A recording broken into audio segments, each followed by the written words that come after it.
పెద్దయినా మీ పేరేం పేరే? బట్టల సుదర్శనచారి. సుదర్శనచారి. ఏ ఊరు మీది? గొల్లాపల్లి, వరంగల్ జిల్లా. గొల్లాపల్లి. ఏం చదువుకున్నావే నువ్వు? ఇంటర్మీడియట్ అండి. భార్య పిల్లలు ఉన్నారా? భార్య చనిపోయింది. చనిపోయిందా? పిల్లలు ఇద్దరు ఉన్నారు. కొడుకులా బిడ్డలా? కొడుకులే కానీ నా దగ్గర ఆడతారు. ఎందుకు మరి పోతావా? నీ కొడుకుల దగ్గర పంపిస్తా, నీ పంపిస్తా. మీరు పంపిస్తా పంపిస్తా నేను.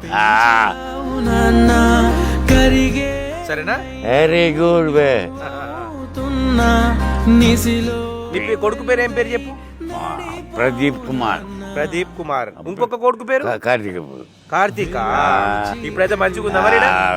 90 ఏళ్ళ వరకు నాకు ఇంత బతుకు బతికిన వాతావరణం ఇక్కడనే ఇట్లనే చచ్చిపోతాడు.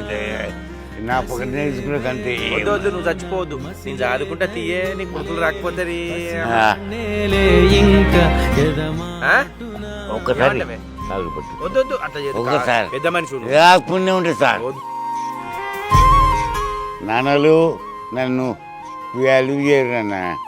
నన్ను తీసుకుపోరు నాయన మీరు. నాన్నలు వస్తారులే, నీ కొడుకుని పిలిపిస్తా. నేను అప్ప చెప్తా. వాళ్ళు చదువుకోకపోతే నేను చదువుకుంటా. సరేనా?